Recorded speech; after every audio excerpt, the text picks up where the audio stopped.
నిన్న పవన్ కళ్యాణ్ రాజమండ్రి రూరల్ ఏరియాలో పర్యటించారు. పార్టీ నేతలతో అదేవిధంగా ఇన్ఛార్జీలతో ఆయన సమావేశమయ్యారు. వాళ్ళకి దిశానిర్దేశం చేసిన పరిస్థితులు అయితే కనిపిస్తుంది. పార్టీలో టికెట్ల ఆశావహులు ఎక్కువగా ఉన్నారు. సో ఈ నేపథ్యంలో సీట్ల సర్దుబాటు విషయంలో మీరు కొంచెం కష్టం అడ్జస్ట్ అవ్వండి. ఎందుకంటే మనం పొత్తులో వెళ్తున్నాము, టీడీపీ జనసేన పొత్తులో వెళ్తున్నాం. At the same time BJP కూడా కలిసి వస్తుంది కాబట్టి కొంచెం సీట్ల సర్దుబాటు విషయంలో కొంచెం కష్టము అని కూడా పార్టీ నేతలకు దిశానిర్దేశం చేసినట్టు తెలుస్తుంది. రేపు అసెంబ్లీ ఎన్నికలు అయిపోయిన తర్వాత మన పార్టీ గెలిచిన తర్వాత మీరందరికీ తగిన న్యాయం చేస్తారని కూడా వాళ్ళకి భరోసా ఇచ్చినట్లు కూడా కనిపిస్తుంది. మన మెయిన్ లక్ష్యం ఒకటే, జగన్ను ఓడించడం అని ఆ లక్ష్యంగా పెట్టుకుని ముందుకు వెళ్లాలని పార్టీ నేతలకు దిశానిర్దేశం చేసినట్టు తెలుస్తుంది. చూస్తే పార్టీలో టికెట్ల ఆశావాహులు అధికంగా ఉన్నారని, కానీ అందరికీ సర్దుబాటు చేయడం కష్టమని జనసేన అధ్యక్షుడు పవన్ కళ్యాణ్ స్పష్టం చేశారు. ఇక పొత్తులో ఉన్నప్పుడు అన్ని సీట్లు ఇవ్వడం సాధ్యం కాదన్నారు. టీడీపీ జనసేన ఓట్లు పరస్పరం బదిలీ కావాల్సిన అవసరాన్ని నొక్కి చెప్పారు.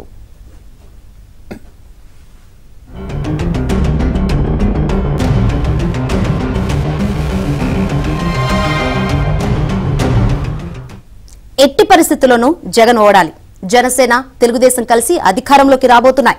బీజేపీ కూడా కలిసి వస్తుంది. అందరూ ఐక్యంగా పనిచేయాలి. ఓటు బదిలీ కావాలి. ఉమ్మడి అభ్యర్థులను గెలిపించాలి. 2019 ఎన్నికల్లో సీట్లు ఆశించిన వారందరికీ స్వేచ్ఛగా టికెట్లు కేటాయించగలిగాం.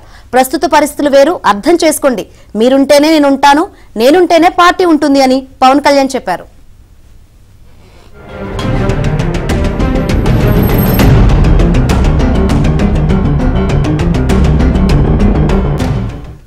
ఆదివారం విశాఖలో ఉత్తరాంధ్ర నేతలతో నిన్న రాజమండ్రిలో ఉమ్మడి గోదావరి జిల్లాల నాయకులతో ఆయన సమావేశాలు జరిపారు.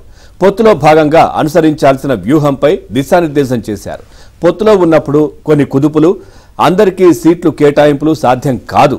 తనను నమ్మి పార్టీ కోసం పనిచేయాలని కోరారు. ఇక నాయకులకు ఏ పదవులు ఇవ్వాలన్న బాధ్యత తనకు వదిలేయాలని, కష్టపడి పనిచేసిన వారిలో ఎవరిని మర్చిపోనన్నారు. అందరినీ గుర్తుపెట్టుకుని న్యాయం చేస్తారని హామీ ఇచ్చారు.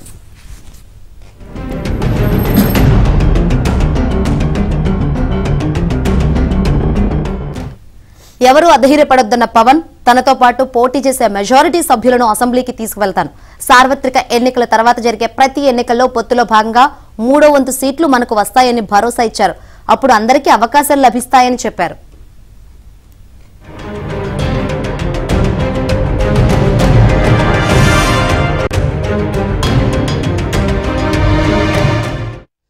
ముందు మనకు రాష్ట్ర భవిష్యత్తు ముఖ్యం.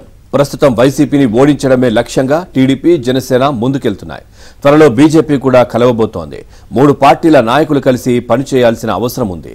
పొత్తుల గురించి ఎక్కడా తక్కువ చేసి మాట్లాడొద్దు. పార్టీ సూచనలు అందరూ ఖచ్చితంగా పాటించాలి. వైసీపీ ఉంటే రాష్ట్రానికి భవిష్యత్తు లేదు. యువతకు ఉద్యోగ అవకాశాలు లేవు. ప్రజా జీవనం అస్తవ్యస్తంగా మారింది.